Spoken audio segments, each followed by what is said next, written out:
playwright, poet, and novelist Samuel Beckett was born in 1906 in Dublin, Ireland. After spending much of his childhood in the Irish countryside, a young Beckett would go on to study modern language at Trinity College Dublin before becoming a teacher at Campbell College in Belfast. Here he quickly came into conflict with students and staff alike. This came to a head when, after being summoned once again by the headmaster, Beckett was reminded that the pupils he thought were beneath him were, in fact, the cream of Ulster. To which Beckett replied, "Yes, rich and thick." He was let go shortly thereafter. It wasn't long, though, before Beckett found himself teaching once more, now as a lecteur d'anglais at the École Normale Supérieure, one of the most renowned grandes écoles in Paris, France, which proved a much better fit. It was here that a young Beckett would become acquainted with fellow Irish expat, and by then renowned novelist, James Joyce. The two quickly became more involved, with Beckett getting roped into running errands for Joyce, as well as assisting the novelist in research and transcription for the novel that would eventually become Finnegan's Wake. This would serve as the initial creative spark that would begin Beckett's own career, with his earliest works clearly seeking to emulate Joyce's dense literary prose. Beckett would remain in France even as he moved away from teaching and into publishing novels, essays, and poems, with minor early success. Paris would become so much of a home to him that he would go on to join the French Resistance in 1940 when the city was occupied for reasons. During which time he acted as a translator, in addition to working alongside his future wife, Suzanne Deschavaux-Duménil, as a courier, until his unit was betrayed in 1942. They both escaped Paris not long after to a small village near the southern French coast, where they would continue to support the local guerrilla fighters of the resistance until the war's end. He would later describe it all as Boy Scout stuff. Upon returning to Ireland after the war, however, Beckett suddenly found what he needed, later describing his revelation by saying,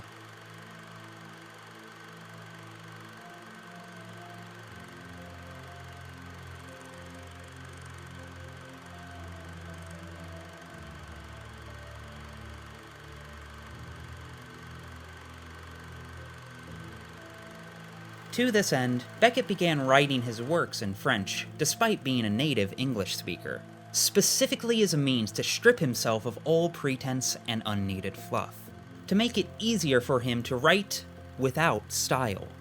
From here, his writings would no longer aim to rival Joyce, but would rather focus on failure, loss, and, most of all, existential anxiety. With this new approach, Beckett began tirelessly working on a trilogy of novels while casually penning a play on the side as a relaxation, a chance to retreat from the dense literary prose of his serious work. The play only took him 3 months to finish, but was originally slated to be shelved by the ever self-doubting Beckett, who believed that it would be near incomprehensible to anyone but himself. A nonsensical text which no one would ever possibly want to read, let alone perform. One person, however, did believe in Samuel's writings. His longtime partner, Suzanne. After chastising Beckett for not attempting to publish his scripts, an exhausted Beckett merely shrugged and told her to do what she wants with them. And so, Suzanne did just that, and took it upon herself to become his agent before sending the manuscript to multiple producers all around Paris. By 1953, Suzanne had found a director and raised enough money to secure a small Parisian theater for the first performance of Inattendu Godot, perhaps more famously known by its English title, Waiting for Godot.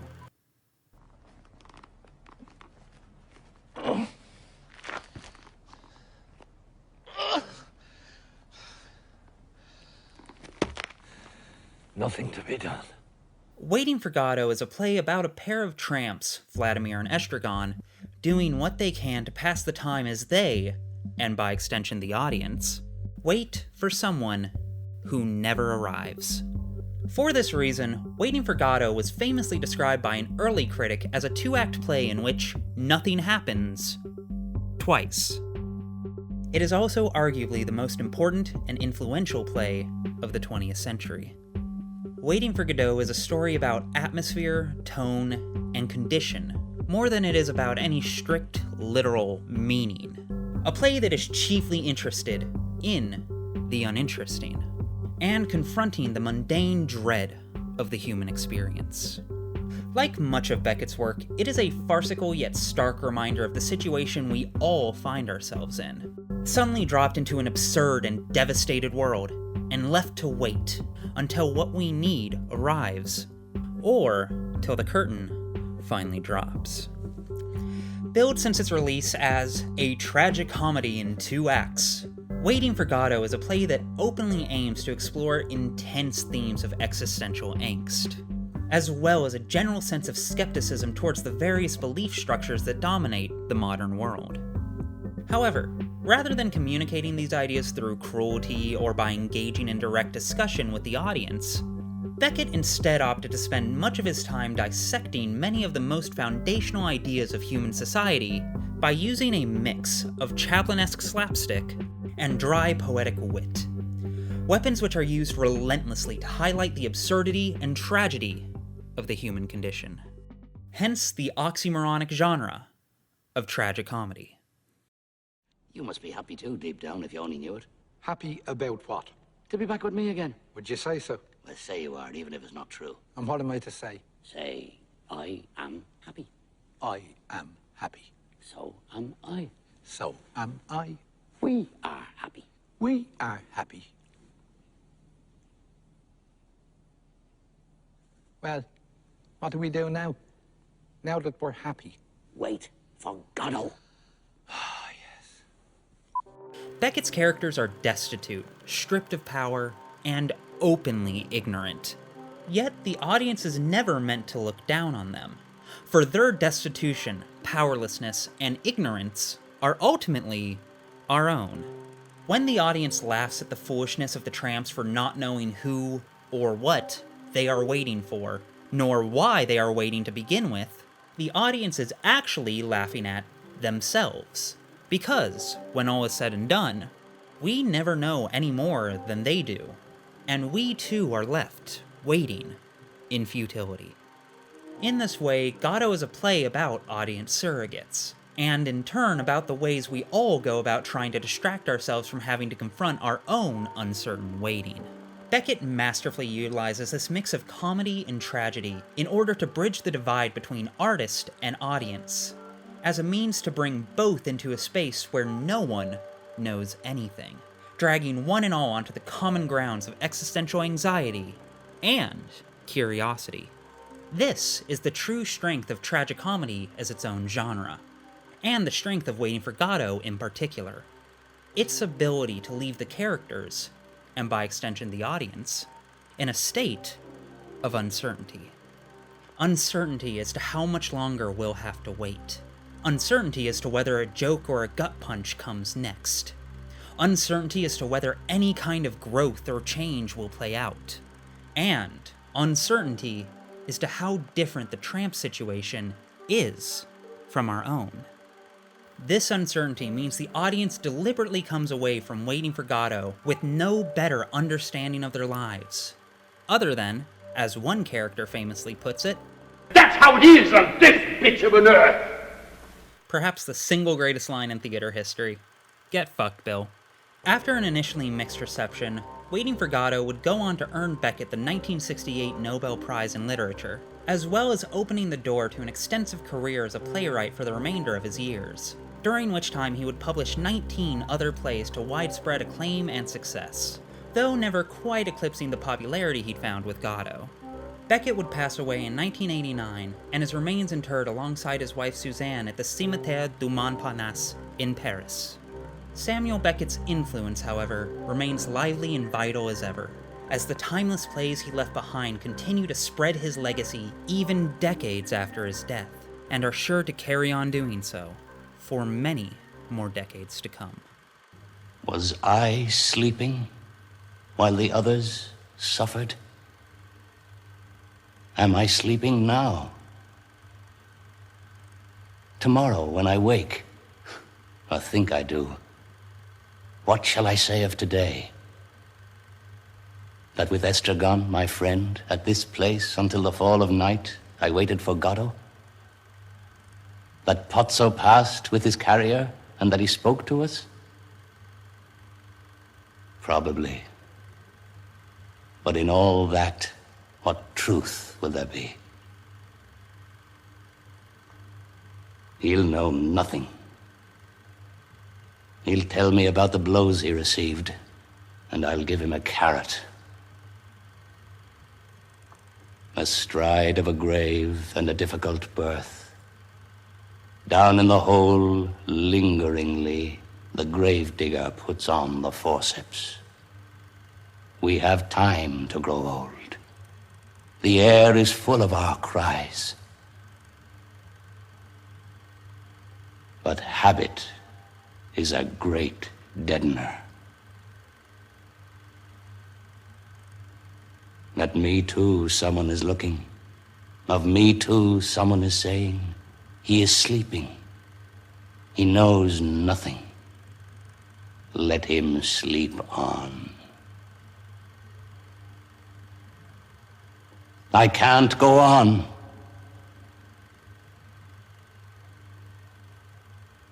What have I said? Yeah, I know I fucked up the French pronunciations, but here's the thing. I do not care. It is very funny to upset the French, and I make no apologies for it. If they don't like it, they can overthrow my government about it. Yeah, sure, why not? Hey, Anton, I'll call back to you later. Yeah!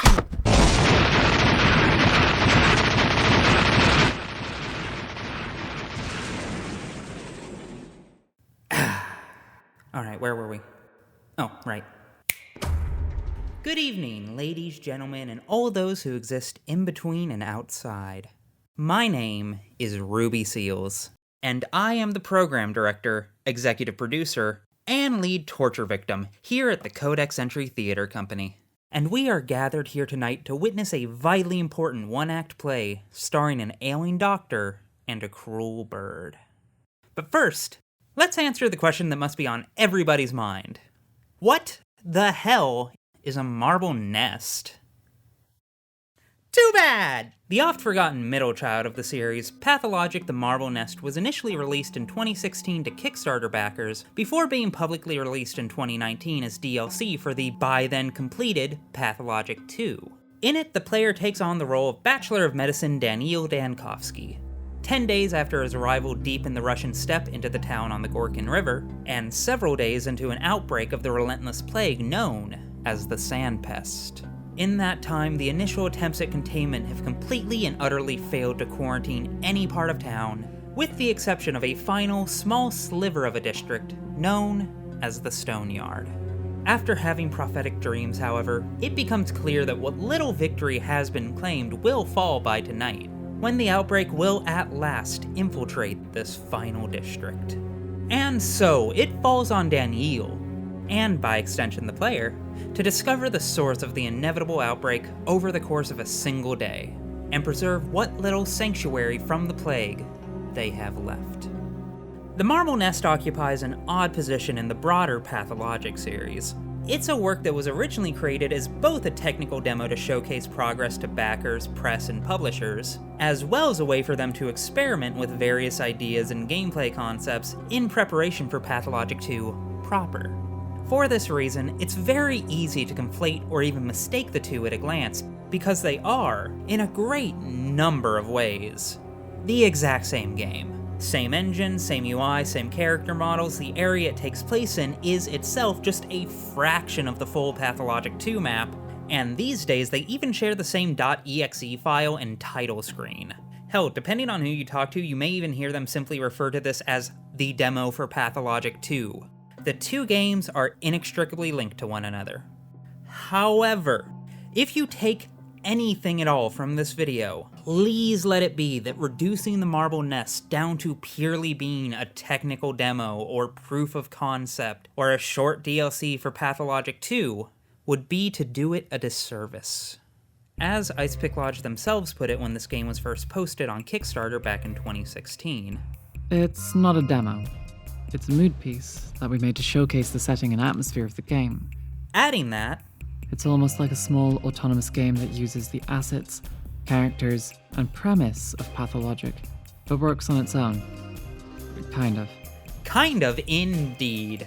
This is a story that is still coherent even if you know nothing else about Pathologic, but also undeniably works best if you have at least some frame of reference about what this series is.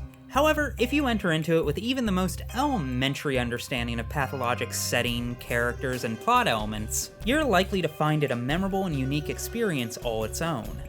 You know, a level of understanding comparable to, say, theoretically, watching any of these fine YouTube videos would provide. Hint, hint, go spend 20 hours watching all of them. Just kidding, you've watched them all at least thrice already, haven't you? Thank you so much, I need the algorithm very, very badly.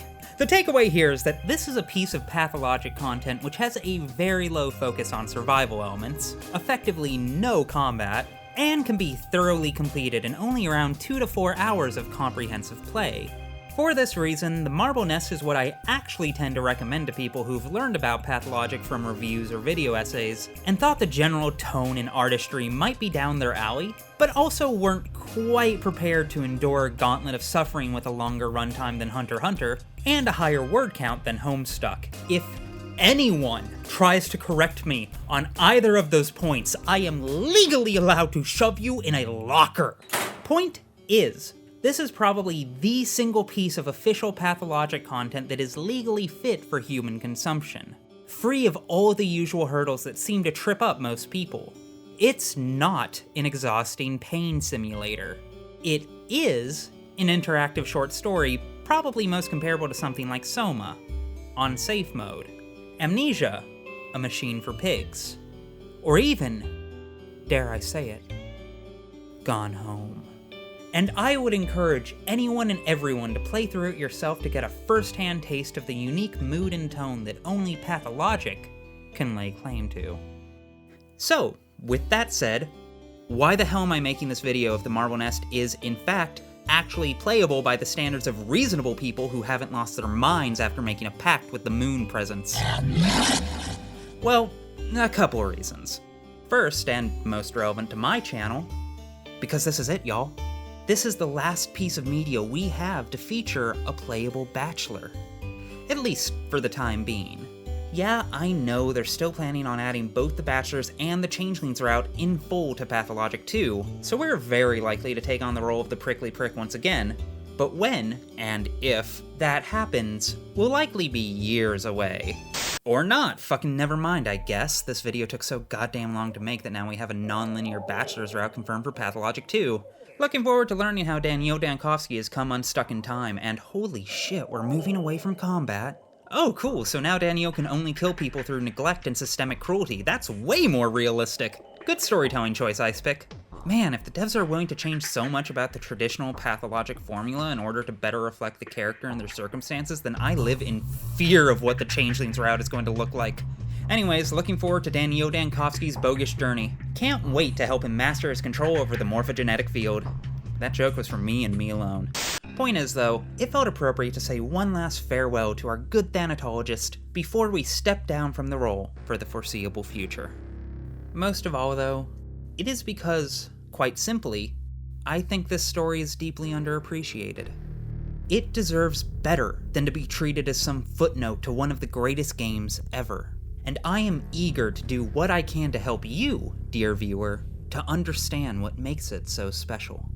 It deserves to be seen by one and all, on its own terms, and as its own work. To pull one last quote from Icepick Lodge's Kickstarter post about it,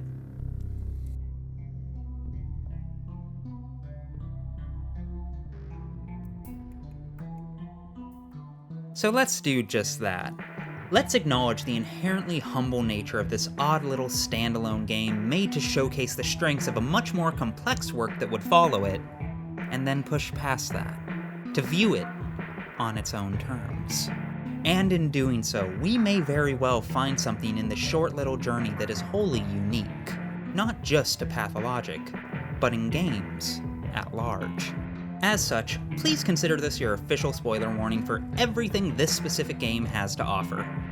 All 2 fucking hours of it. There will be no spoilers for Pathologic 2 itself, but we are about to comb through the Marble Nest pretty thoroughly. We'll miss a couple quests because even I know the definition of restraint, but that will be about it. Additionally, while this story won't get quite as graphic as what we saw in The Bachelor's original route, it will be of a considerably higher fidelity. As such, please consider this your official content warning for some fairly vivid depictions of mass death, blood, gore, and, most of all, some truly intense discussions and meditations on what it means to die. As I said, not as grueling as our last show, but will still undoubtedly be a lot. So if you're not currently feeling up to that, then we understand wholeheartedly. We hope you have a pleasant evening, and as always, know we'll be waiting right here when and if you decide you feel up to it. As for the rest of you, get ready. Because this is a tale of fighting to make our society better, and ultimately, failing. A tale about both the nature and limitations of mortality, death, and art. A tale of learning to move forward into the changed world that follows defeat. Most of all, it is a tale about what we leave behind and the indescribable value of it. This is The Marble Nest, for those who will never play it.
You are a brave man, Doctor. I'm glad to see you finally mustered up the courage to do it. Meaning it's probably time to say goodbye, right? Time to say goodbye? Why so soon? Well, you are going to die now. Death is awaiting you downstairs by the exit. I wonder if you'll manage to give it the proper answer this time. I don't know. What is proper when dealing with death? Punching its sorry bony face seems like the best option. You understand the nature of death wrong. You're even using the very word wrong. You people are bad at dying. I understand the nature of death wrong? I'll have you know that I'm a thanatologist, and one of the best in the world at that. Very few people in this valley of tears know more about death than I do. You are a great doctor. There's no denying that. A skilled fighter of death. The plague almost devoured this town, but you managed to protect the stone yard from infection, creating an impenetrable citadel here. But take a peek outside and you'll see that people are still dying. Why do you reckon that is? My plans were disrupted by a freak accident. If only I could relive this bloody day. You made a mistake. Fought the wrong enemy. What do I have to do to get through to you? You want to exterminate death, yet you drag it behind like a tethered bull. That's just not the right way. Are you suggesting I choose a more manageable foe? No, this is not my style. Farewell, Doctor. You were a good man, but your eyes were stitched shut. Go down now. Death is getting restless. Oh, evil Saturday. Foul Saturday. Any Saturday is followed by a Sunday.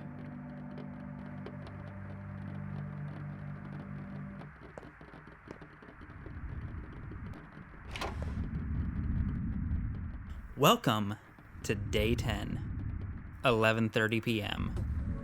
Things are not great. Our starring man has fucked up immeasurably before we've even taken the stage. In what way exactly? We'll find out shortly.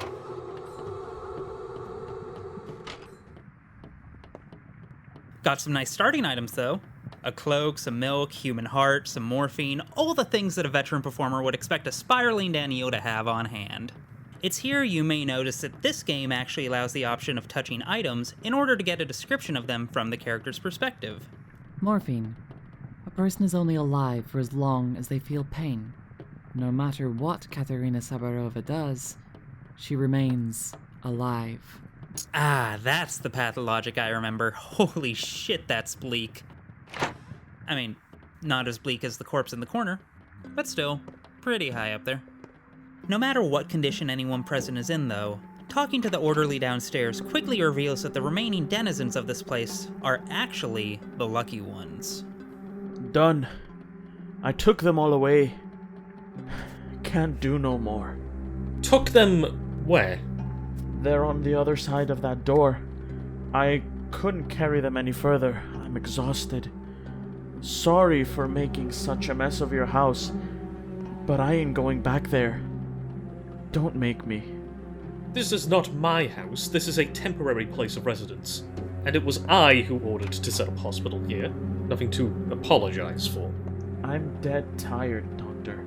I haven't had a decent sleep for 2 days now. Any more assignments? We're goners anyway. No chance to break out of here. We did all we could, but this seems to be it. Orderly number 12, going off duty. Take a break, number 12. You are released from duty. Just one more thing, Doc. Reckon there's still hope. There were 13 districts in your town. Miraculously, I managed to save 2. Dozens of refugees are sheltered here. There will be survivors. You have my sympathies, but also you're useless to me. Well, he did mention a door, but, like, you ever know something is a shit idea, yet know you have to do it anyways?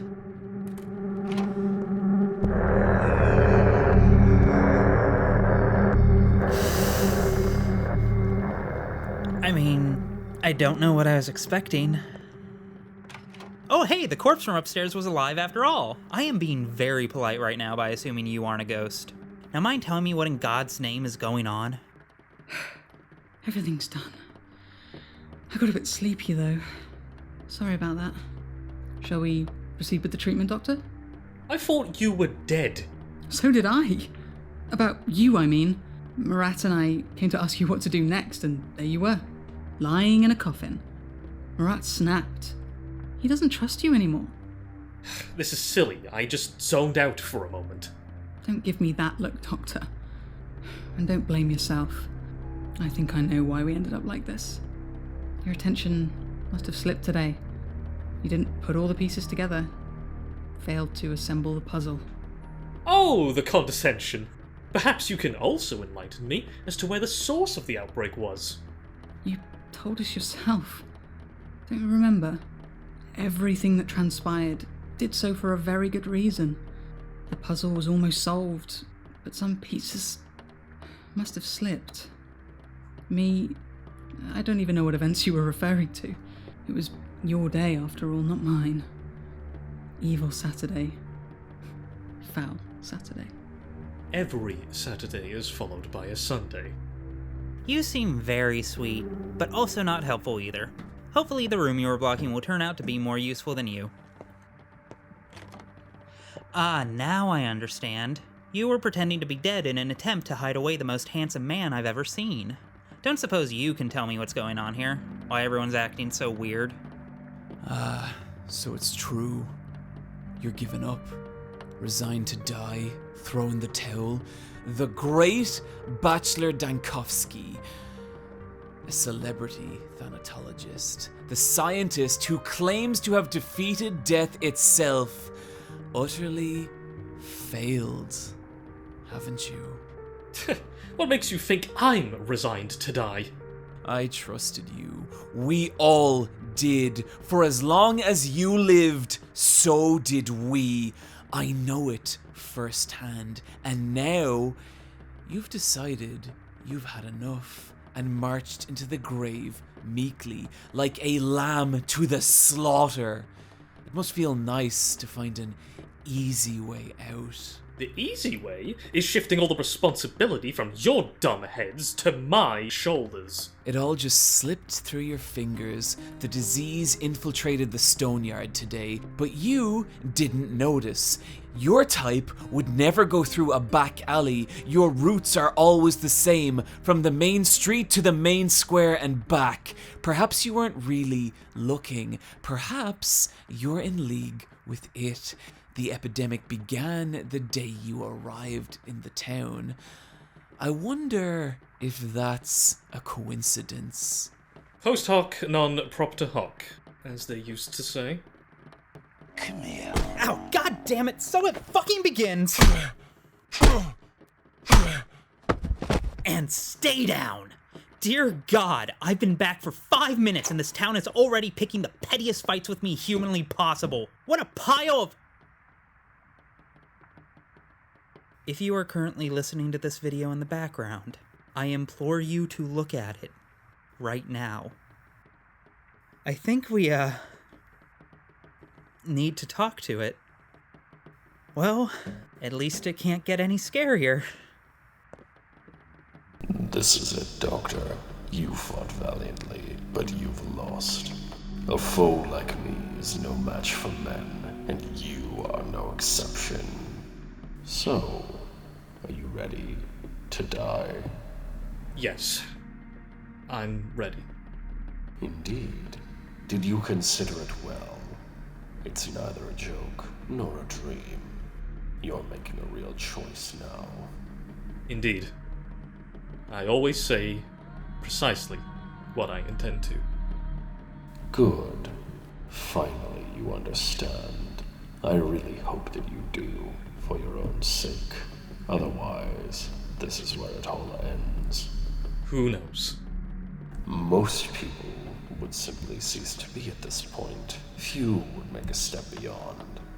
Let's see who you are. Give me your hand. That's enough. I don't care. Sometimes death is not the end, but merely a new beginning. But not in this case. This loss was pointless. It teaches nothing. Anyways, that's tonight's show. Thanks for coming. I hope you enjoyed it. Sure, you can see why it took so long, and I'm just fucking with you. Of course that's not the ending we're going with. This game has 4 endings in total. The first of which you can get right here, just by not even trying. But that does feel just the slightest bit out of character for someone as stubborn and snarky as Daniel, doesn't it? Also, does feel like the game's making fun of me for choosing it. So let's try this again, shall we? Take 2. And action. Indeed. Did you consider it well? It's neither a joke nor a dream. You're making a real choice now. It was just a joke. So, you didn't understand anything, stubborn man. You've done more than is humanly possible. You've cordoned off the safe part of the town, but it was all in vain. I'm here already. I don't believe you. This is all a dream. A nightmare. A prophetic dream, Bachelor. Such is the nature of the plague. The town seems clean and calm in the morning, but somewhere in the depths of a nondescript house, a carrier is already lurking. Come noon, fleas appear in hordes, transmitting the sickness. So do rats. By the evening, the whole town is in agony. You've seen this many times already. So, are you ready to die? No, don't even try. Soon I'll wake up, and you'll be gone. No, you may not see me at once, but that doesn't mean I won't be there. I'm telling you, I'm already in this part of town. Please understand that resistance is pointless. You need to come to terms with my existence and accept me, like you accept the law of gravity. I am Earth. We are of the same nature. Are you ready to die, Bachelor? Well, premonitus premunitus. If you've infiltrated the Stoneyard already, all I need to do is find you. As you wish. In that case, go and see for yourself. Begone, plague. Out of my way.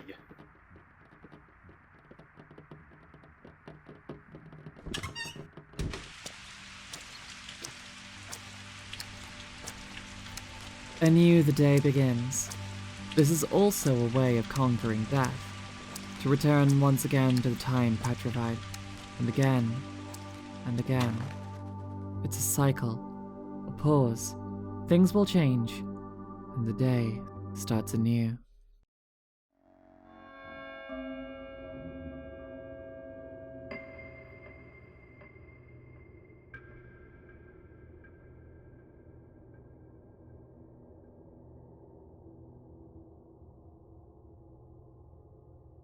Doctor, wake up. A bad thing happened. I know.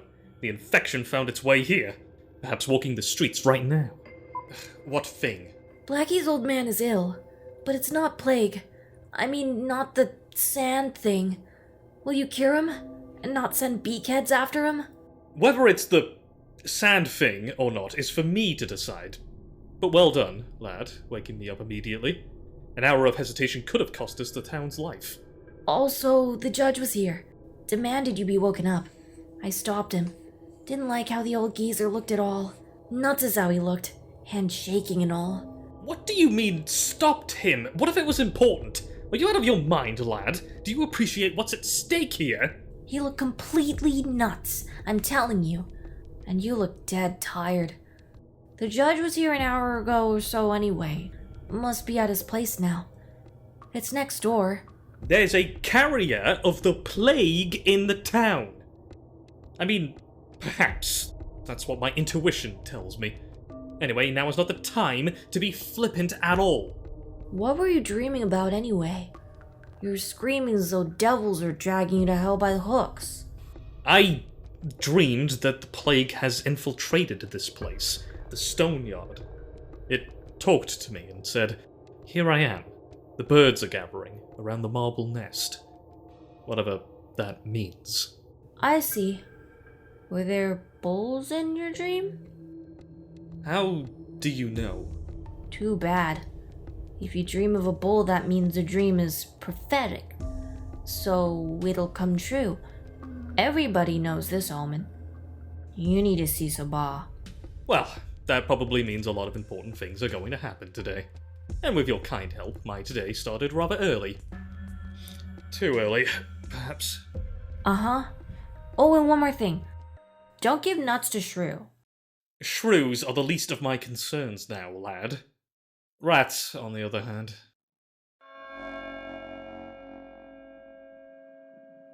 Welcome to day 10, 7 a.m. And oh, thank God the town isn't actually fucked up yet. Still have a chance to make things right. Okay, I take that back. Our slice of the town isn't fucked up yet. Oh, hey!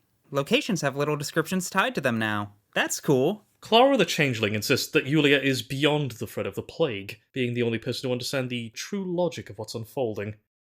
Utter drivel. Architect Peter Stamatin survives as long as the polyhedron, the paramount of his creation, survives. The focus. There is no death. The focus sure looks a lot like the polyhedron. Probably because it is.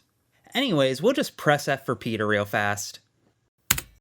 And mourned. Rip-a-dip. With that out of the way, let's just go save our game real quick while we got the chance. One of the biggest differences between this game and the original is there is no quick saving in Marble Nest or Pathologic 2. Now you're only allowed to save your game at these clocks housed at important locations across town.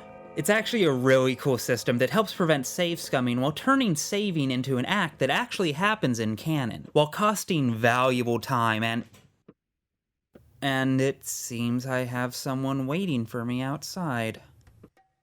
Well, might as well say hello.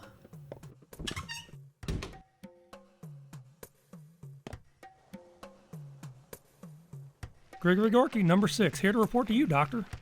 Well? Generally, the coast is clear, sir. No signs of the plague. I'd say you've won. Congratulations are in order. As for us, we're leaving this part of town. Our place is across the river. Still work to be done there. The state of the coast is mine to evaluate, and my information differs from yours. How many of you are here in the stone yard? 36? I need every commanding orderly to report to me. Stat, you have half an hour. But most orderlies are gone for good. Some of them gone home even. Come now, Doctor, your work is done. Take a look at yourself. I've seen happier corpses. You're overworked and you deserve a rest. A good, long, peaceful rest. So the orderlies have deserted. And yet you have the goal to claim that everything is alright. There's simply nothing left to do. The coast is clear. There are several orderlies who have not abandoned their duties. They're probably still out there, guarding suspicious spots. They insist on staying unless you withdraw the orders personally, Doctor. Bootlickers, if you ask me. Subservient show-offs. Thank God someone's heart and mind are in the right place. Okay, so that feels like a pretty valid first order of business. Where the hell are the people who are supposed to be making sure what's left of this town doesn't get infected? Seems like they're on the peninsula? This town has a peninsula now? Cool. Time to head over. Okay, for real? The town in the original game was beautiful in its own weird, fucked up way, but this is stunning. Great work, Ice Pick. Really love the distinct sense of melancholy and misery. Gentlemen, I am here to join you for the most horrific schmores ever created. What do you mean I'm dead? According to our papers, one moment, please. I'll find the precise... here it is. After a short burst of fever, having woken up from anxious dreams, Bachelor Daniel Dankovsky passed away in his own bed yesterday after 9 o'clock as the only known victim of the sand plague. Signed by me, right? Because if it isn't, that means you're way out of line executing random orders. Since no signs of the sand plague were located in the stone yard, the orderly committee have unanimously decided to disband the medical worker corps. The most committed orderlies went across the river to transport dead bodies. The least committed ones went home. As for us, we've stayed here to celebrate your victory. And drink to my memory. I'm touched, moved almost to tears. Since your untimely demise, Bachelor, Judge Georgie Kane has become our direct supervisor.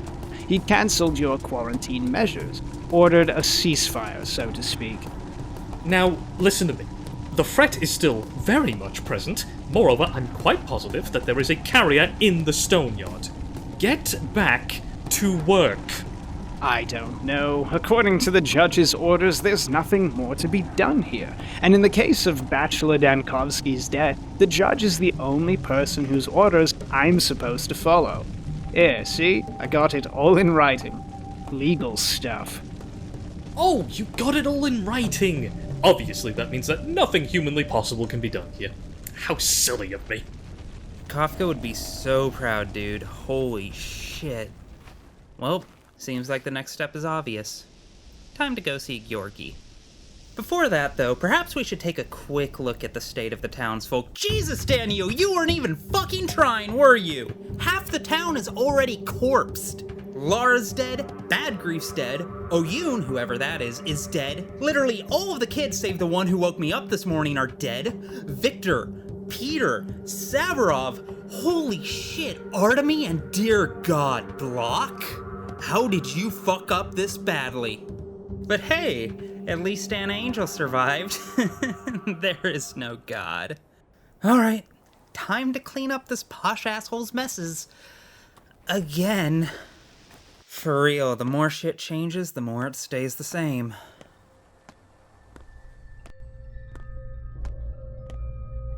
Speaking of, I think I've already waxed poetic about the polyhedron enough in our previous show for both your lifetime and mine, so I won't go into it too much here. But, suffice to say, wow. If you need a visual representation for the difference in terms of polish and scale between Pathologic 1 and Pathologic 2, here you go. Triple the size, in order of magnitude more detailed, and infinitely more ominous. My soul is ready to leave my body both out of fear and a desire to ascend. But the recommendation section of this video got turned into its own script for later, and we've still got an old man to yell at, so we'll just leave it at that.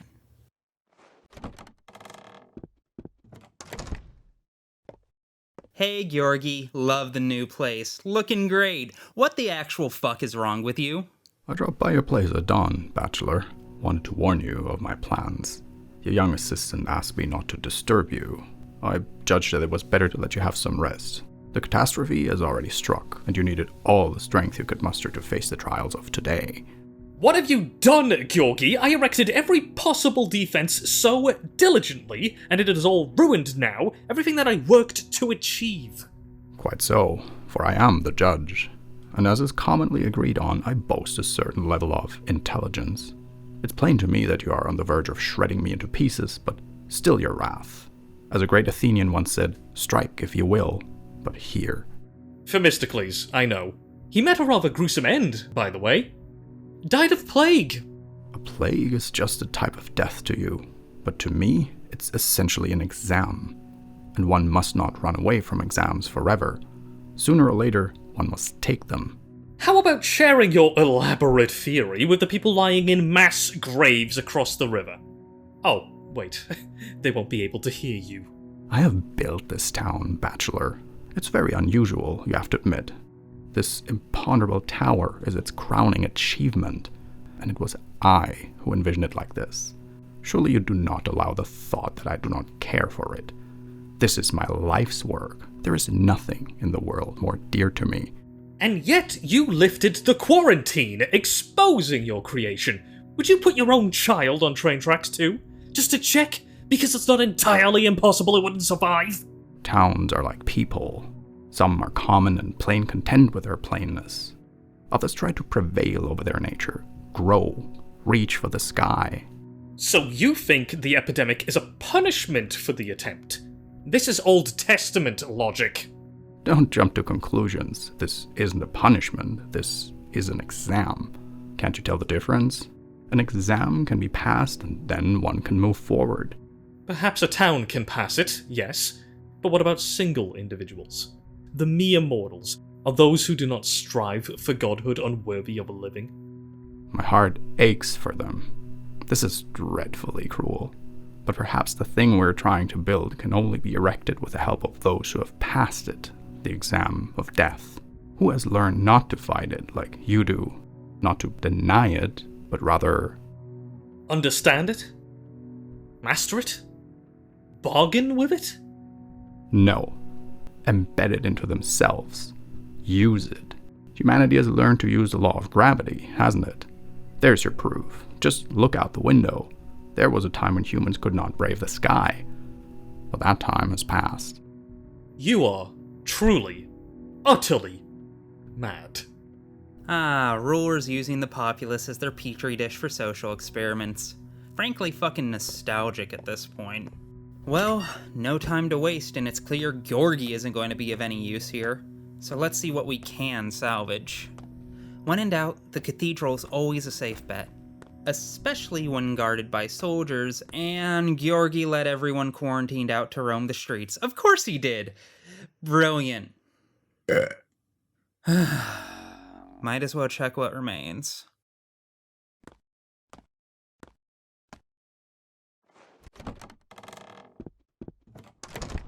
Hello, ominous old friend. Don't suppose you're here to help maintain the quarantine.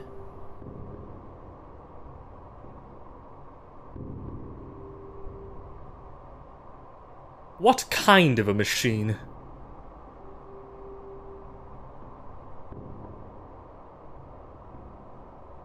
A time machine? Are you saying it can transport me to the past or to the future? Like in that Englishman's book. What's his name?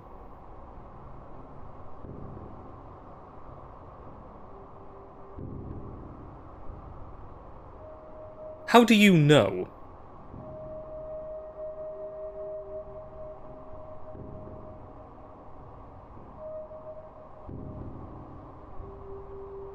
So, you're a local religious worker?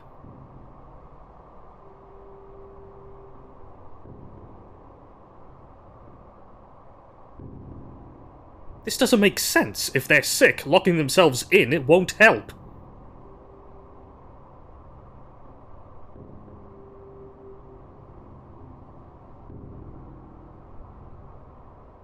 Alright, less small talk and more examining the Seekers of the Life Eternal. What are they called anyway? Adam and Eve?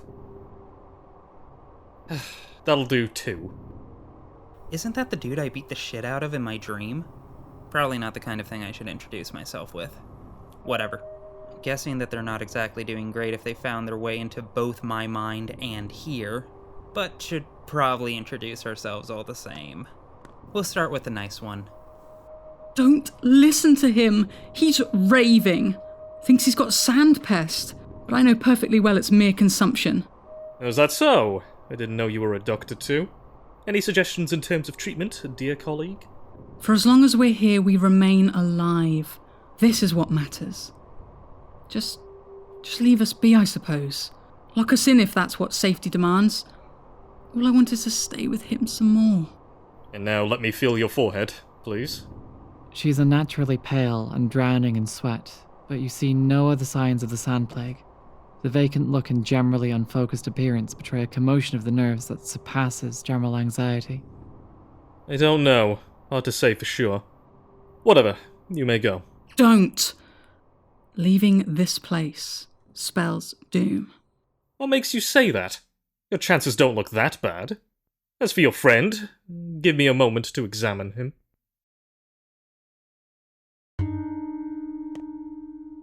I know I'm sick, so I'm going to surrender myself to the soldiers. Let them execute me.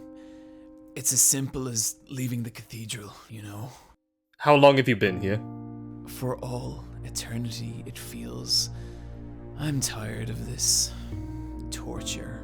I'd prefer death. I want out. You'd prefer death? Seriously? You have to be a moron to not be afraid of death. But death at least promises some semblance of hope. Here, no hope is fathomable. I don't want to spend my time imprisoned in this stone sack. Firstly, it's boring. Secondly, it hurts. I'm feverish. Isn't it the other way round? Dum spiro spero. While you're alive, there is still hope. Yet, death is final. Take a look around. This isn't life. Let's get this discussion over with and move on to the examination. Please extend your arm. The symptoms do remind you of the sand plague. Fever, dilated pupils, slurred speech patterns. He will not live to see this evening, but a person sick with sand plague at this stage would also have yellowish skin coloration. It's hard to say for sure. I'm sorry, but I can't just let you die. If you're infected, I need to keep you here as proof that I'm right about the new outbreak. I'm locking you in. Dora wouldn't leave without me. You have to find a way to trick her. Tell her I'm okay. She doesn't belong here. Oh, cool. Our first moral dilemma. Risk letting a person who might have the plague roam free, or lock him alongside a definitely healthy person into this seemingly timeless stone void. To hell with you two. Get lost, both of you. I hope I won't come to regret this decision.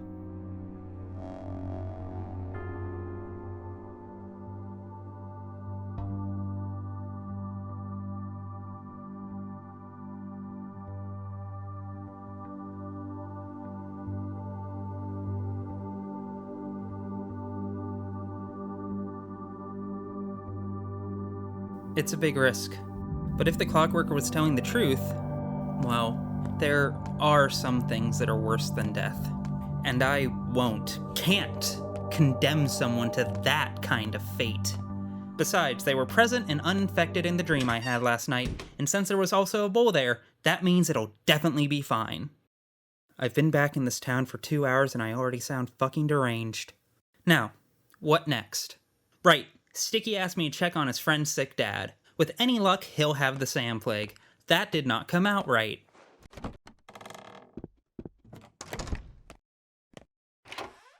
Hey kid, have no fear. The doctor is here to help. I promise you from the bottom of my heart, I will do everything in my power to make sure your dad has a speedy recovery. No matter what's wrong with him, rest assured, he'll be right as rain by nightfall. I swear upon my own life. Now, let's see what the problem is. The man is dead. God damn it! Doesn't seem like the sand pest, but there's no harm in double checking. Better safe than sorry. The symptoms do not fit the horrible disease that's exterminated 2/3 of the town's population in a week. Judging by the preliminary analysis, the man died of a massive stroke. False alarm, kid. Your father didn't die of the sand plague. He had a stroke. Fuck, when did you get in here? Hi? Relieved? An ordinary stroke, yes. Not everyone dies of the sand pest. Oh no, it all begins someplace else. You've got the wrong address. What are you doing here? Just standing my watch. Birdies, birdies, gather here around the marble nest. Why do I have to keep reminding you orderlies of what exactly your responsibilities are? Ah, so you think I'm an orderly? Yeah, these costumes do have their downsides. Not the best outfits if you want to talk to someone face to face. The person inside would find it difficult to prove their identity. That doesn't excuse you from being polite, especially when talking to me. Oh, you thought you could catch me on the first try? That's quite an ego, Doctor. Ambition seems to be your middle name. You challenge death and expect your fight to be this simple? You must be kidding. I'm almost offended. I've been fighting death for many years, and I usually succeed. Neither pox, nor cholera, nor sandpest kill people. All they do is reduce their lifetime. Yet the time of the world is yours to control. Who was the murderer?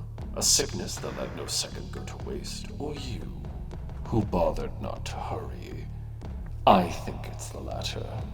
Get lost, whoever you are. I don't want to see you ever again.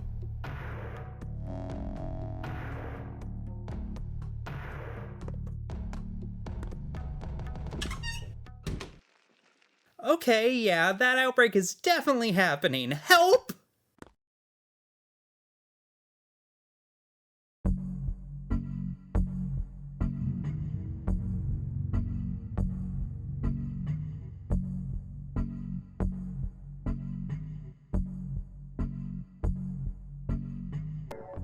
Yo, heard on the street that you guys are the committee in charge of putting quarantine mandates into effect. No, things have been kinda slow today, but I'm pretty sure I just had a conversation with death itself, so think y'all can do your job and help me out? Doctor, would you mind settling an argument of ours? You are, after all, an outsider in this town with a clear head and a fresh outlook. We've been arguing over the reasons for the Sand Plague outbreak. You would, of course, agree that it happened in this particular town for a reason, wouldn't you? Indeed.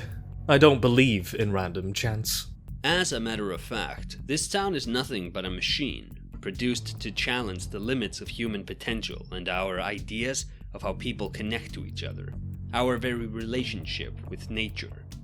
For more than a century, the three families ruling us have been running such experiments on the local population. You've found yourself in a utopia. Death is a limit unjustly imposed upon men. Humanity has long outgrown it. So what exactly were you arguing about? I think it's all because of the polyhedron, that gravity-defying tower the children play in. To this day, I'm confused how it's supported. Balanced, somehow? I'm not much of an engineer. History already knows an example of people trying to erect an impossible tower. It ended in tragedy. However, your edifice looks complete. Do you believe in God, Bachelor? What an unexpected twist of the conversation. Do you believe the epidemic to be a punishment from God? There's only one thing I'm certain of. If this was an ordinary, common as blackberries town, there'd be no outbreak. Or it'd have been something equally common and ordinary, like cholera or pox. Post hoc, non propter hoc. Don't mix correlation with causation. Holy shit, Danielle's pretentious ass might care about this philosophizing nonsense right now, but I do not. What about you? Can you help me reestablish the isolation ward? As for the relationship with nature, we are rebelling against it. No wonder it pushes back. The steppe people live as though they're in a primeval time reverse, like stone axes have yet to be invented. Worshipping bulls, talking to herbs. They don't even have a real language. It's all bull this or gur that, and yet, for some reason, we allow them here. But they do have a language, and a rather beautiful one at that. What about the sacrifices? I'll have you know they still make those. It's simply wrong to entangle different ages within the same space is all. Their age is different. Our time is broken. It's crippled, Bachelor. They've come from the past, so release them. Let them return to the earth they hold so dear. Let them leave. Make sacrifices? You're exaggerating, pal. I find it hard to believe. Is someone holding them here? Someone is. Our rulers. They have embedded the steppe people into this town, carved them into its warm flesh. This isn't a town. It's an honest-to-God minotaur. A chimera. And chimeras have remarkably short lifespans and bad health. Can you breed a snake and a crane? You can, yes, but the progeny won't live long. You have no idea how far interbreeding can go. I know a thing or two about living organisms, so take my word for it. This is an impossible town, Bachelor. You just can't have your cake and eat it, can't mix oil and water, can't connect similarly charged magnet poles. Or rather, you can, but only by force. And as soon as that force falters, it's all going to be shredded to pieces. We are abusing nature. If not for the rebellion against nature, we still wouldn't be able to use fire. Oh my god! Somebody please just do their job and tell me what you can do to help me stop the fucking plague!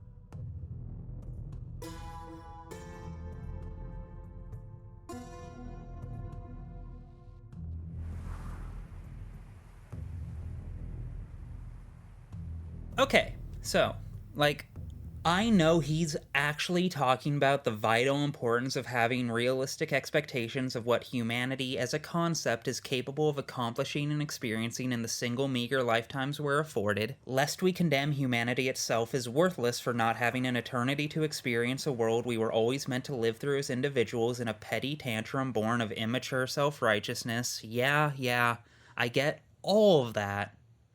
But also, let's just tilt this analytical lens to the left a little, adjust focus a bit, and now from this viewpoint, did I just talk to a transphobe who hates me because they think I'm a Nietzschean superhuman who upends human limitations because I take estrogen? Because, they're right, but I've never heard anyone say that before unless I'm wearing the thigh-high boots. Either way, though, you are all useless to me, and I look forward to meeting each of you again in the mass grave.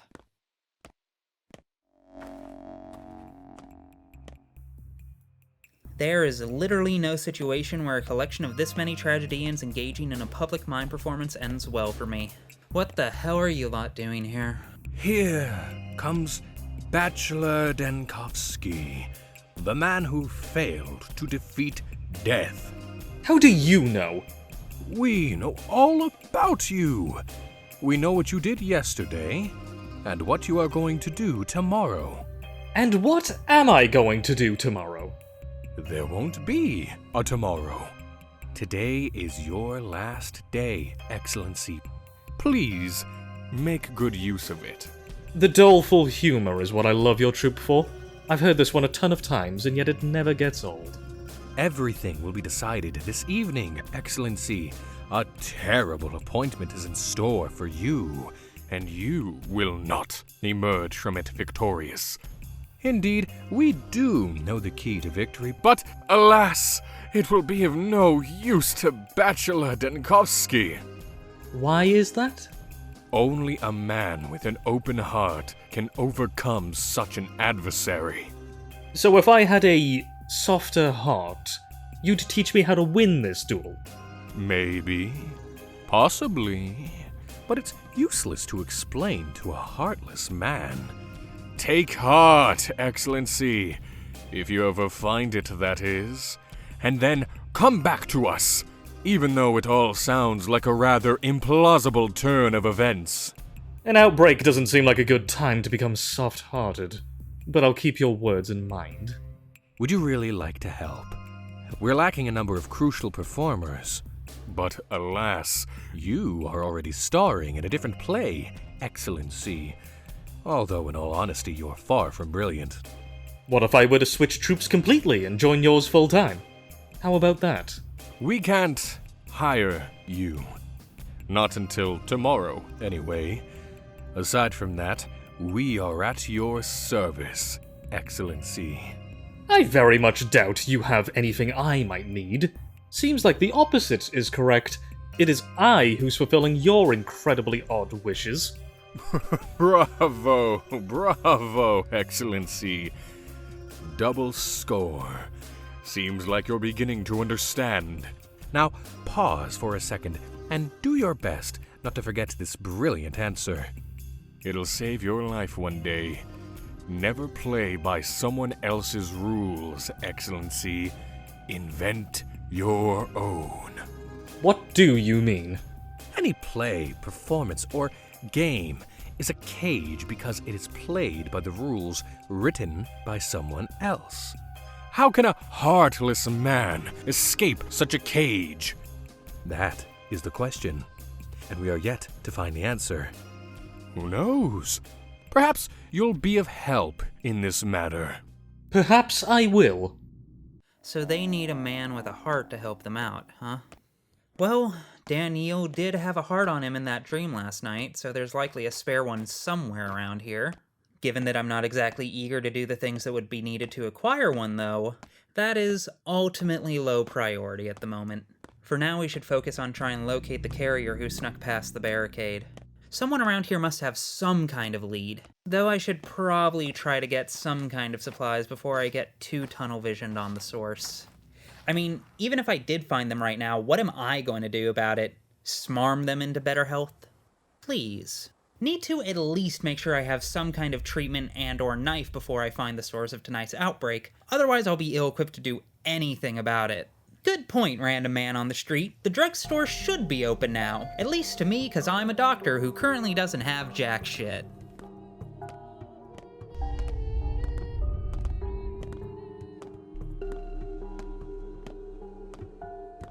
Old man, psst, hey, sir, lend me an ear, will ya? You're like the head guy here, right?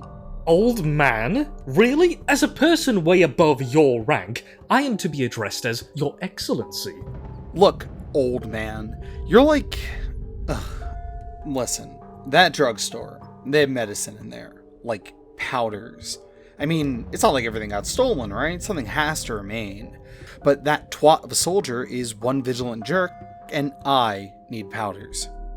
Well, what does this have to do with me?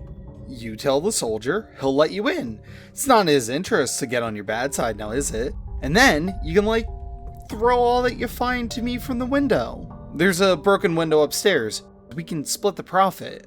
I'll be waiting for you down there. You'll wait for me? Yeah, right. I require a more inventive scam to be fooled. I mean it, word. There's no other way to get anything from that drugstore. We can help each other. Come on, old man. Everyone here knows me. You can just ask around. Kookaroo's a man of his word, they'll tell you. I'll just wait by the window, I promise.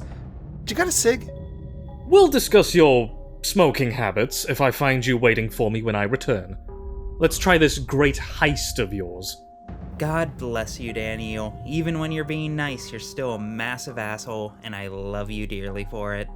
Still, not gonna fall for that old trick. I'll have the kid there as a fallback plan just in case, but I am a doctor, and it's a drugstore. There's no possible reason I should be allowed to take whatever I need for my job, unless this place has plague vials stored inside that turn the whole building into a biohazard. Fuck everything forever. I'm sure I'll be able to figure out some way to sneak out anything worthwhile. This place seems like it'd be really cozy if society weren't collapsing.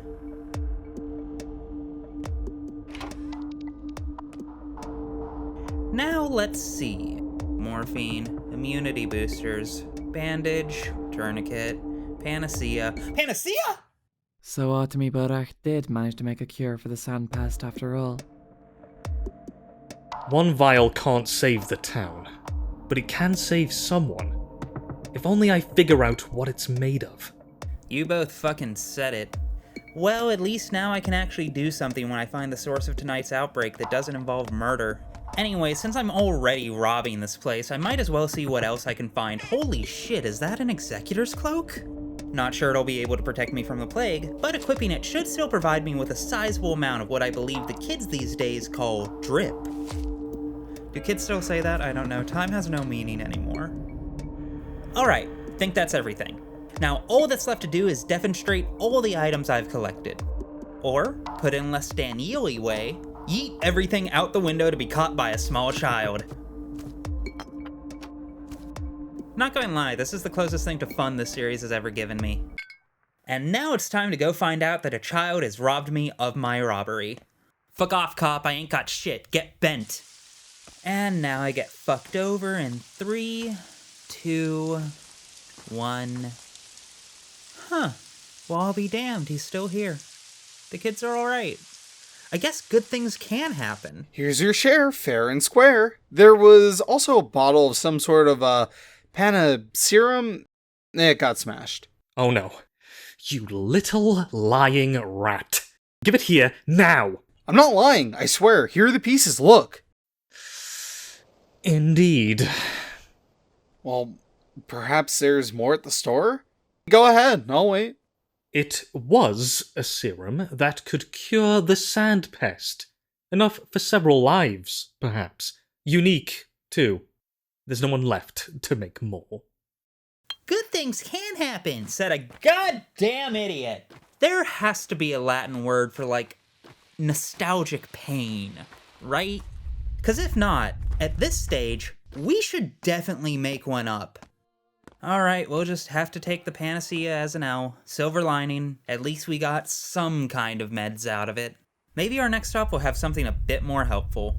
Oh wait, never mind. The Kin's camp is nearby. They're gonna fucking hate me. Well, the odds of them being infected are basically nil if those rumors from the council are to be believed. But they're just around the corner, so we might as well check to be safe. So this is the new Stillwater, huh? The map say anything about it? It wasn't the plague that took Eva. Okay, not sure what I was expecting, but ow. No time to dwell though. Already done plenty of that elsewhere, and there's still people who can be helped. And it seems like someone's been waiting for me to do just that.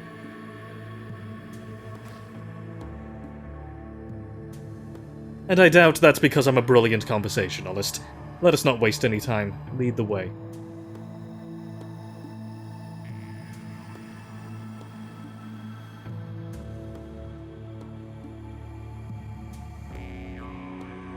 Clearly you're quite fond of your dear husband. Alright, let's get to it. Where is he? I'm not omnipotent. Don't pin all your hopes on me.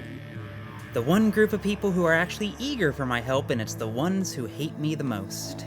Don't get me wrong, Daniel definitely did something to deserve it. But still, the irony is not lost on me. Trust me, buddy, I don't want me here any more than you do, but unless you'll be kind enough to kill me, we're stuck with each other. Won't lie, though. After all that Pathologic 1 experience, it is really cool to get to see a herb bride actually dance in the step like they're supposed to. This game is such a step up in terms of its visual presentation, it's not even fair. Getting distracted. I have a job to do.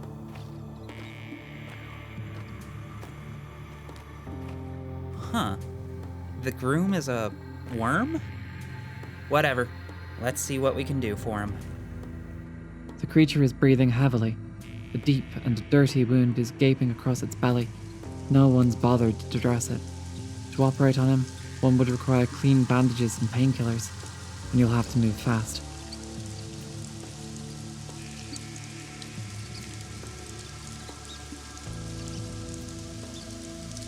Not you.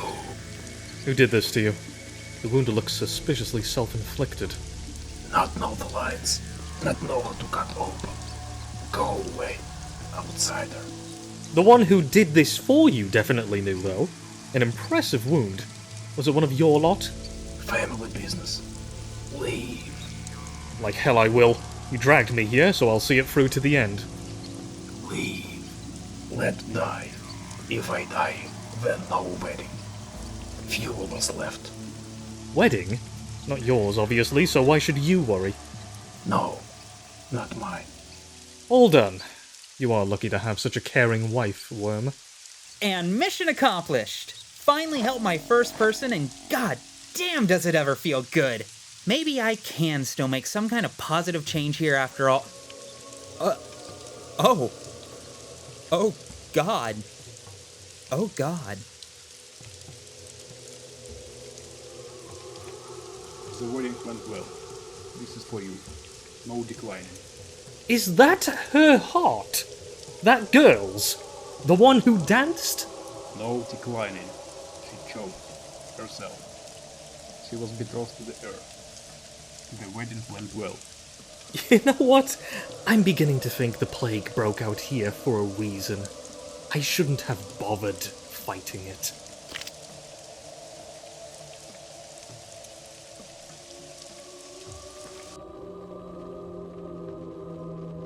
How can anyone deal with you people and preserve their sanity? What happened?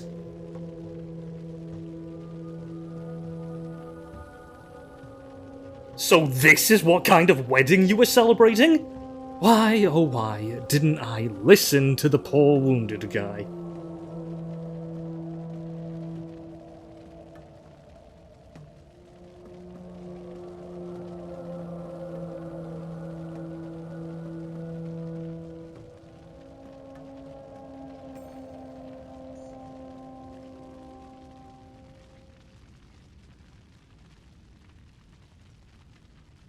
You don't care about your husband's life at all, do you? If only it was so simple. But I doubt that millions of dying people would agree with you.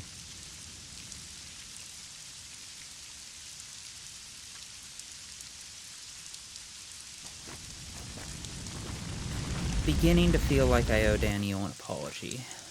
It always felt difficult to do any amount of good in this town, but this time it's quickly feeling flat out impossible. Even more so than its predecessor, this game is...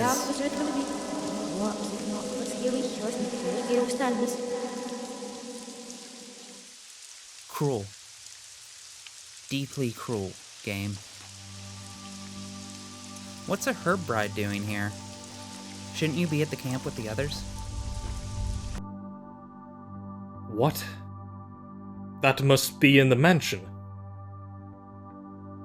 I used to live in this house, you know.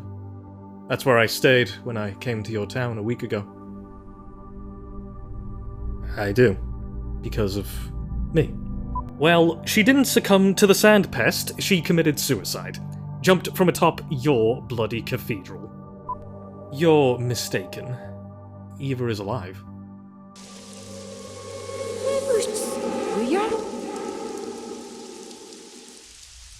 Very, very fucking cruel. Well, what's done is done. I have a heart now, and the tragedians were asking for one, so might as well try and console myself with some kind of W. Excellency, it's so heartwarming to see you in good health.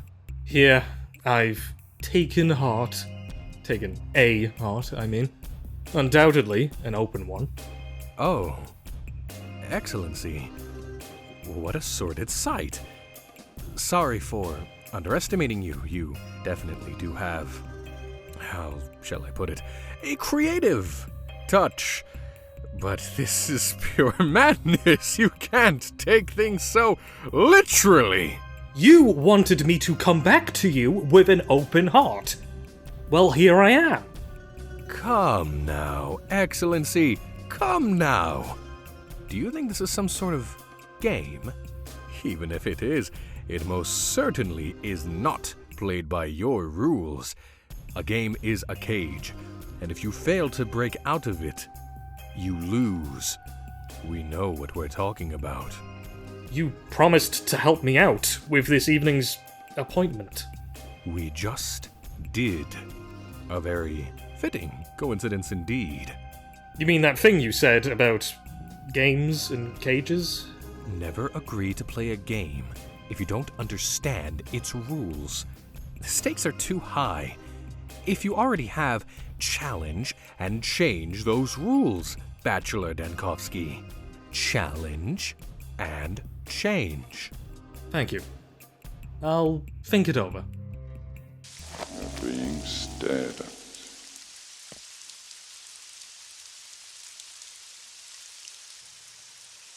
The tragedians believe that I have no heart. I have a heart now. Perhaps the tragedians would like to have a look. I have misinterpreted the tragedians.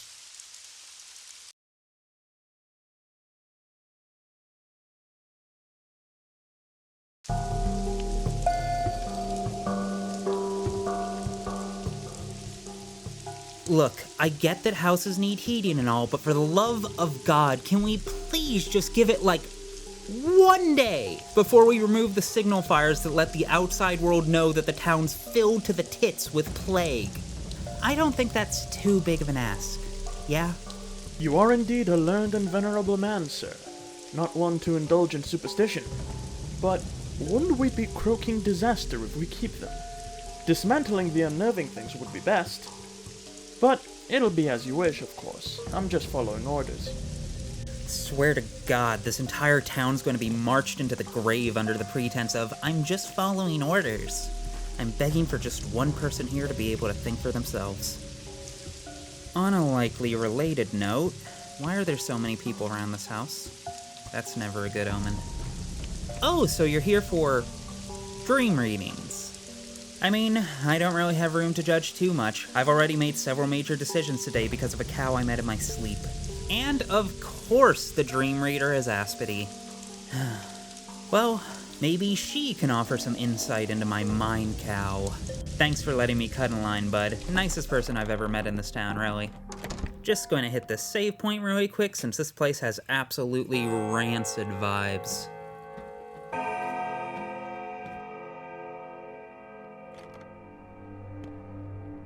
God, Aspity is just so much more intimidating in this game, it's absurd. Hello, Doctor. What did you dream of today? Who are you? You wouldn't even say hello, huh? I'm Sabah. The townsfolk like you to call me Aspity. My real step name is Sabah Altun, but it's hard to pronounce. I am a Suvalagish by trade, meaning the one who teaches how to walk. It is untranslatable to your language. Nope, very much translatable. So what is a teacher like you doing here? Actually, I came here because I was waiting for you. I can leave, fine, but don't you have a very unpleasant appointment scheduled for today's evening? Are you sure you're prepared for it? How do you know? Can you read minds or something? I need a dream hook. Try to remember the mood, if only for a second. This is crucial. Then, in your mind's eye, imagine a single detail that seemed pivotal to you. Just don't try to invent anything new. Remember it. Then I'll be able to see your dream as if it was mine. I confronted death, like I always do. It asked me if I was ready to die. I remember you. You were there, in my dream, telling me I failed to understand something. The sand plague infiltrated the stone yard. Looked very realistic, too. You're missing the point, Doctor. And I think you also tend to mix up death and plague, which are actually not the same. You mix up death, and death, but they are not the same. You can't even tell death from death. Not the same. How many different words did I use? 40-something, all of them meaningless. One, are you telling me they sounded different to you? The thing that came to you tonight was death, not death, as you thought. It wants you to understand why it haunts you, and it won't take you in until you do. It's as simple as that. I see. So was I supposed to just accept everything and meekly go belly up? No. If you agree to die without understanding, you will simply cease to exist. I doubt that would be of interest to you, and it'd definitely be pointless to your visitor, and it would never do anything unless it has a point. Death literally is the cessation of existence. I've been studying it all my life. I know what I'm talking about. This is precisely why it can't just take you in. You're blind. You don't know the first thing about it. Death is not the end. Not at all. Would you like me to prove it to you? You're a doctor. You'd easily see through any act. Watch me die properly. When it knocks, simply open the door. Why would I be convinced by your gimmicks? It's not like you have a degree. Because I know how to die properly. Do you have a weapon? Yes, it's called, intelligence. And now it's telling me that you're spewing nonsense. End of story. Good, yes. Peak Daniel. My intellect is a blade. Legendary R-Atheism mod. 10,000 Twitch debates streamed. 0 admitted defeats. I fucking love it. Let's go! Anyways, that was more than a little confusing and creepy, which totally scans given who Aspity is now. Speaking of which, what the fuck is that knocking?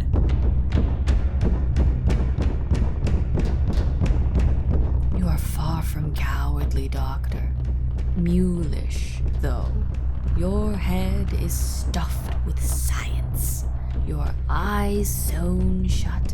You will walk this path time and again until every last bit of your resolve wears off.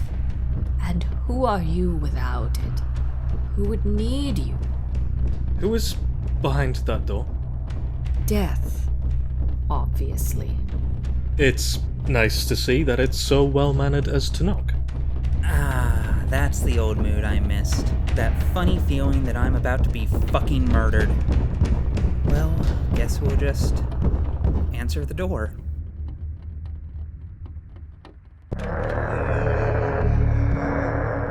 Okay, fair play, that's a creepy teleportation trick, but nothing that special except, oh dear God, your corpse is on the ground, you're dead, what the fuck? How in God's name are you still here? See, there's nothing terrible about it. I died properly. Care to do an encore? Slowly, please. This is a rather torturous experience, Bachelor. Very much so, to be honest. So why did you do it, then? This time I did it because I needed to convince you that running away from death will get you nowhere. You won't win this way. You'll only make it worse. There's no need to hurry, though. Suicide only leads to void. It's not the right way to cross the threshold. How can it be worse? And if death is so painful, why hurry? Because there is a fear swelling inside you. And fear won't help you understand how to die properly. Even without the understanding, you will still die, Bachelor. But it won't be a true death. To the contrary, it will be your complete, absolute end. You will simply cease to be. It's not quite as unpleasant as eternal damnation, but still rather less than thrilling.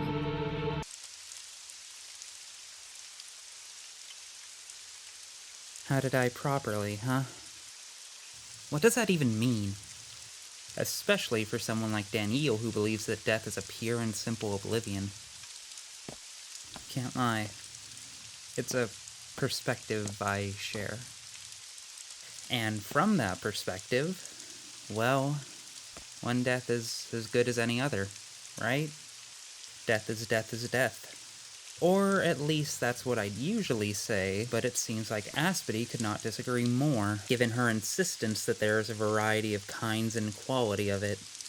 It's a nice notion, I guess, in that existentially confusing way. But she'll have to forgive me if I don't find it much comfort in light of the plague burning out the lives of countless men, women, and children. Oh fuck, I forgot to turn!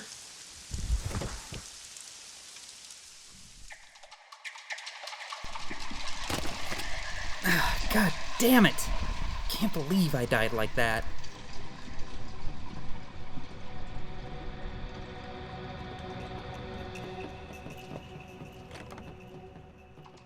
Yeah, I fucking know. Go ahead and tell me off. No, this is not what I meant. This is not how you were supposed to die. Why should you care?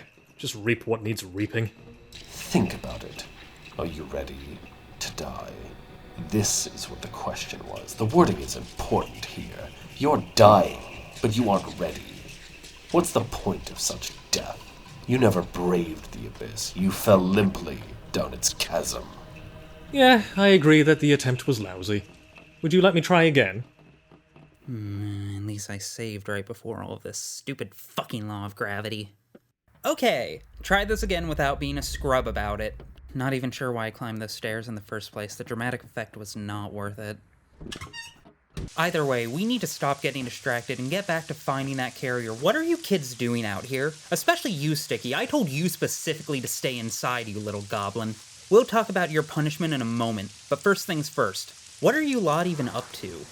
Shrew's got the keys, not me. I don't need to go in there anyway. One can catch him from over here just fine. What's in there?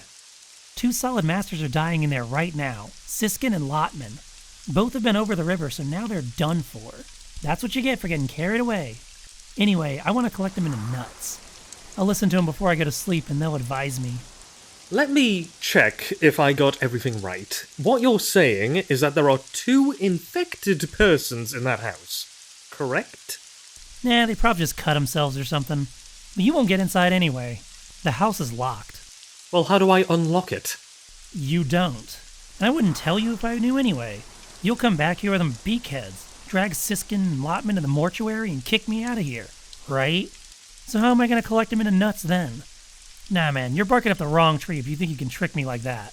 Collect them into nuts? What do you mean? A nut is a tricky fruit. It resonates. If you do everything properly, you can preserve a person inside. Got it? Talk to him after death and all, through a teeny tiny hole. If he agrees to, I mean. What if he doesn't? Well, then you wait for him to get bored. It's probably super tiresome sitting inside a nut talking to no one. Eternal life must be tedious. Yes. Unless you're evolving. Okay, not sure how I feel about the concept of nut-based immortality, but that's something to work through later. In the meantime, though, oh thank God, finally a real lead on the source of the outbreak, which I'm guessing means that you must be Shrew, right? Care to give me the key to this house so that I can keep you all from dying tonight? Well, have you collected them? Collected what? The nuts. You promised to get us nuts. Promised? When? I've never seen you before. Oh, God. It's true what they say. What can you expect from a hog but a grunt? All right, whatever. You've never seen me before. I'll go with that. Kind Uncle Doctor, can you get me some nuts, pretty please? I need them so badly. And actually, so do you. Even worse than me. I need it worse than you? You don't know what you're saying, young lady. Wrong. You need the keys, don't you? The keys to this house? I mean, the one where everybody's dying? But unless you bring me nuts, you'll get no lockpicks. None at all. Got it? What? People are dying inside this house? What makes you think so? I don't want to talk about it. I'm scared. Let Sleepyhead tell you. I see. Now hand over the lockpicks. Do it. Or the keys, or what have you. Let me say it again. We had a deal. You can go everywhere. I can't go anywhere. Thanks loads for that. Right? That's why you get me nuts, and I get you whatever you need in exchange. Like lockpicks, handmade, rare, a super luxurious product if you ask me. Alright then, let's honor the deal. I'll try to bring you nuts. Although it feels like the one who's nuts is me. I solemnly swear, heavens, sevens, now and forevens. Oh, thank God, finally a good reason for hope. Almost forgot what that felt like. Wait, where'd Sticky go? God damn it, need to put a bell on that kid the way he loves to sneak around. Whatever, I have more pressing things to take care of, and I'm sure I'll find him soon enough either way.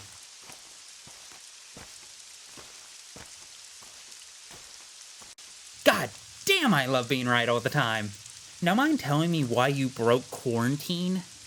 You really honestly want to die? Are you bored of us? No, I don't intend to die anytime soon. I see. Tell me, Doctor, do you know where you are? Right now, I mean. Yes.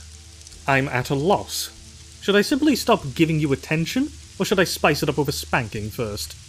You're in your room right now, laying in bed, feverish. Sleepyhead and Shrew are there too. We give you water and put wet towels on your forehead, just like you told us to. It's good that you can at least hear me now. Answer, even. Curious. So are you telling me you didn't wake me up in the morning? I did, but it was yesterday. What time is it now? Not the right one for silly banter. Excuse me, I have urgent business to attend to. It's almost midnight. You're dying. I didn't want you to die. Even if you're bedridden and raving, living is still better than dying. And you know so much interesting stuff, too. Then keep giving me water and doing the wet towel thing. And thank you for taking good care of me. Very funny. Now, please excuse me, I would like to resume my work, if that's fine by you. You must feel terrible, right? That's fine. I forgive you. You just got confused. Adults always do. Oh yes, adults are always occupied with the most asinine nonsense.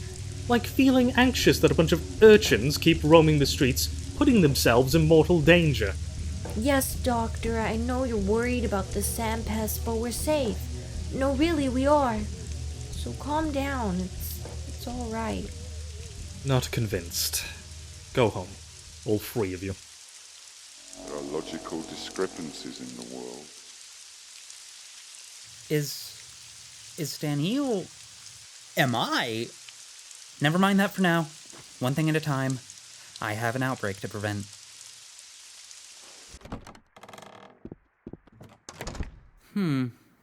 Was able to get a lockpick from Shrew, but only a single one, which definitely won't be enough to open all of the locked doors here, so I'll have to pick carefully. Pick carefully. Lockpick jokes. Vidumtish. I am a master of fucking comedy, goddamn. Let's see. This feels like just a typical communal house. Except you. I think this might be the door we're looking for. Guess that means it's time to pick the lock and see who or what is inside. I'm sure it'll be fine.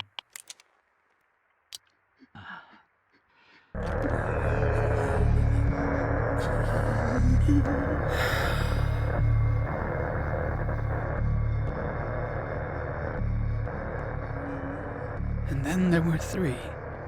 Stay with us, Doctor. There's nothing to be afraid of. You'll see. Seems like I will have to admit to the truthfulness of prophetic dreams, no? Where and when did you get infected? We don't know. Is it important? It's almost over. We're almost well. What do you mean, well? You're doomed. Everything's gone now. There's no fever, no pain, no fear. Only elation. Look at my sister. Look how much better she feels now. She can almost keep her head up. Can almost stand. Exactly. These are fatal symptoms. You must be thinking that you can't leave this place now. But don't let it get to you. Do you have a gun in this house, I wonder? With 3 bullets? No. It won't solve anything. The solution is not where you think it is. The answer is not what you think it is. I'm almost curious now. So tell me, what is the answer then? You think that if we stay confined in this eggshell, the town will survive? Perhaps it will. Not that you'll have a chance to see it, but if you stay here, with us, you will only find pointless demise. For now we know that we are immortal. Aren't you scared at all? Indeed. Death may feel horrible, but it's not the end. Fear nothing, and be on your way, kind doctor. Oh, you couldn't be more wrong, darling. I'm far from kind. Okay, so I did some more research, and it turns out that nostalgic pain isn't a thing, and what I was actually describing, and am in fact experiencing right now, is just, trauma? Apparently it can cause some kind of stress disorder. You'll hear about this. Well, I guess this is what winning feels like. Yay. We did it. Time to go find an orderly to board up this house with me inside. With any luck, they'll also have a spare cyanide pill I can borrow. The day is over.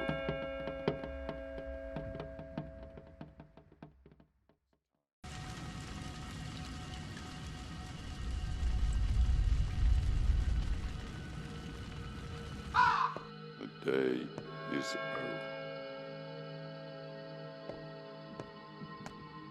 Nothing is the same anymore.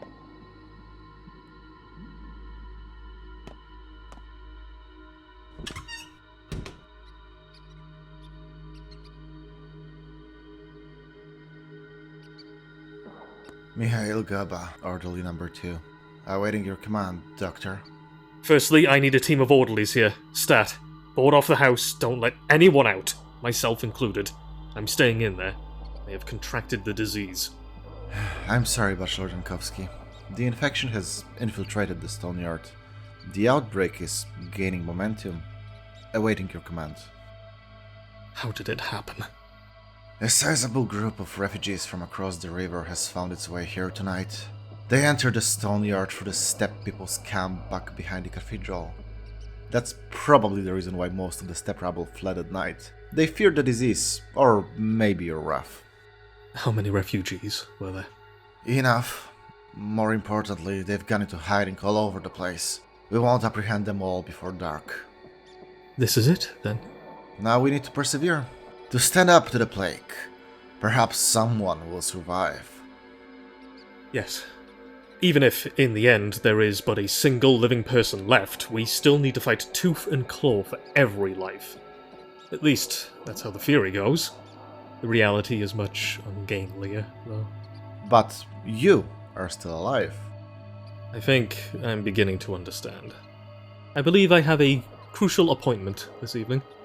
I just need to survive until I can attend it. Nothing is over yet. This is just the beginning. This is what I've been told to relay to you. Told to? By whom? We deal in death, Bachelor. We have our own sources. Some of them on the other side. I'll make sure to thank them, whoever they are, as soon as I get there.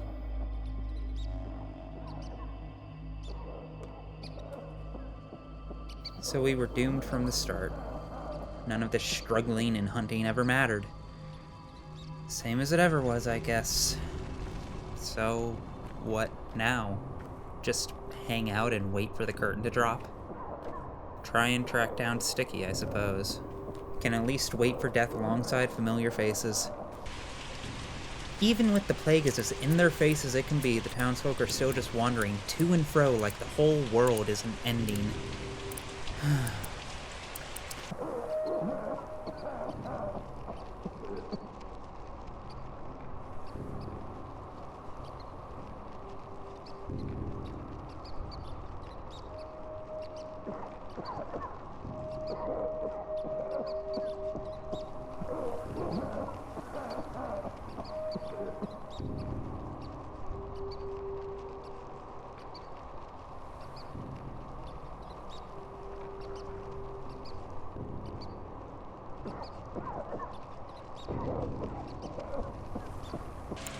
Can't lie. Between Aspity, the kids, and now this, it's, kinda hard to not have some serious questions about what's really going on here. Well, at least I can console myself with an I told you so to the firemaker. The fires turned out to be handy, Doctor, sir. Your expectations came true. Truly, you have a brilliant mind. I've been asked to remind you of the appointment you have for today's evening. By God's mercy, perhaps it'll also go smoothly. You've been asked? By whom? How do you know my appointments? I'm just standing my watch. Come, little birds, and gather around the marble nest. I've always hated marble. I think we might... Wait a second. I think that ghost is just talking backwards. Which means I should be able to drop the audio of it into Premiere Pro, reverse it real quick, and... Don't touch him. He's sleeping. I won't. He must be delirious. Yeah, he is now. It was dark yesterday when we came here, though. Feverish. Barely standing. Seeing prophetic dreams. Said not to wake him until he wakes up on his own, even if there's a fire. Catches on fire too. It's still not to wake him, unless the bed he's laying on. He said to wait until half the house burns down. What are you, stupid?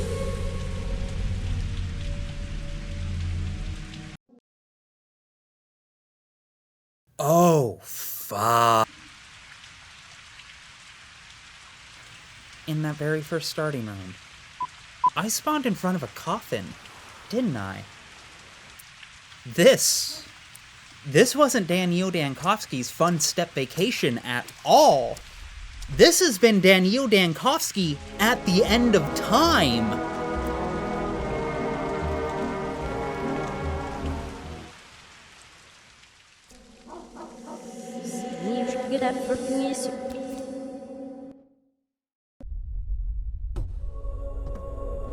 Night has come.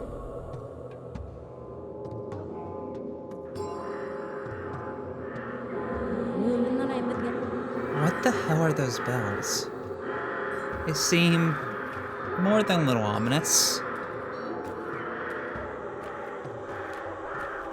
So has this all just been a lie? Did anything I do here ever matter to begin with? What was the point of even trying in the first place? I think it's time we return back to where this all started. Can't have the curtain falling without the star in attendance, can we? Let's go. Holy shit, I could have been sprinting this entire time? This makes the walking so much faster!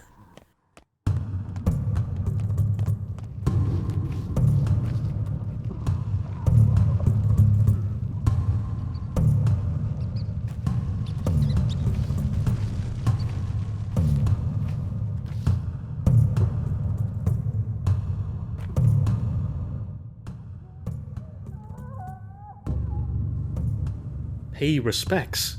To whom?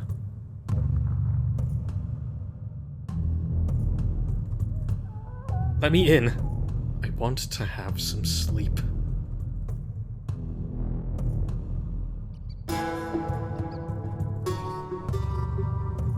The local crowd needs to check their facts better. I am Daniil Dankovsky. Your clock is running fast. Let me in.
grip. Now is not the time to be afraid. You be the change you want to see in the world.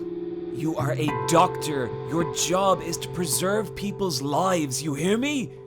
You are life. While you're with us, there is still hope. For as long as you live, so do we. So now you're fervently clinging to life. That's quite a vivid contrast. You looked way more dignified back in the cathedral.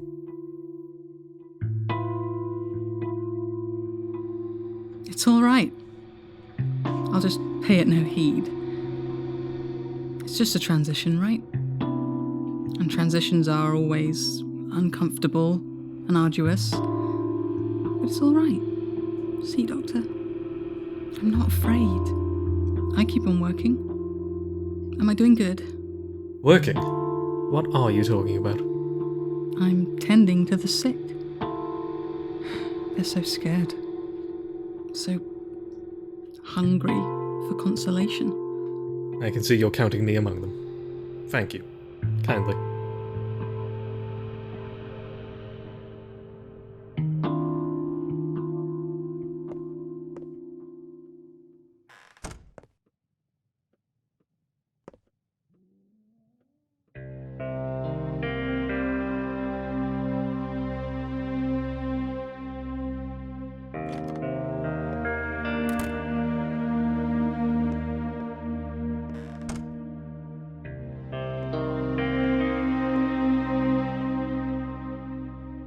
So, Bachelor Denkovsky, the founder of Thanatica, a lab where you've been fruitlessly trying to solve the problem of human mortality for too many years.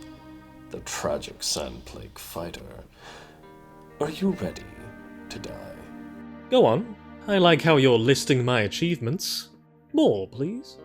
Enough. You've had enough time to put yourself and your actions in perspective. Your thoughts keep coming back to your very last day, time and again, as if you were trying to fix something.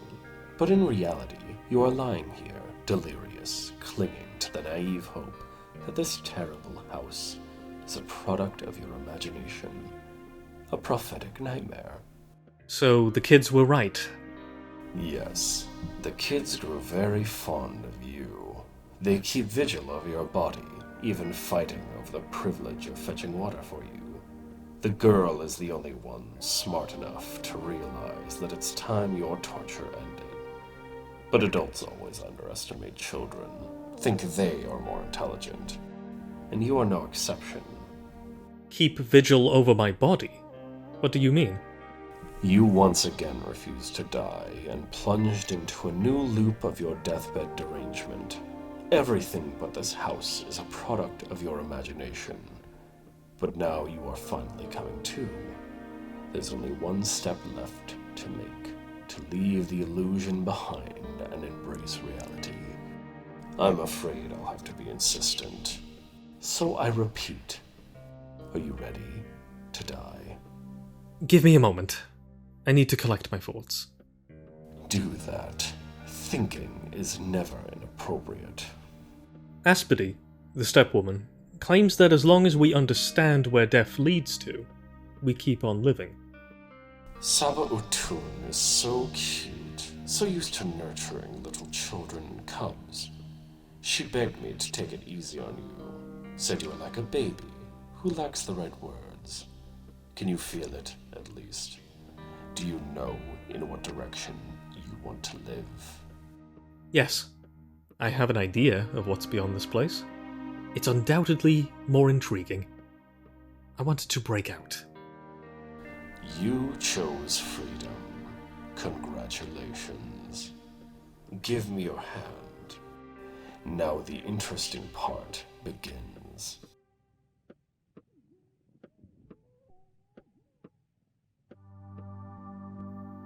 It turned out to be true.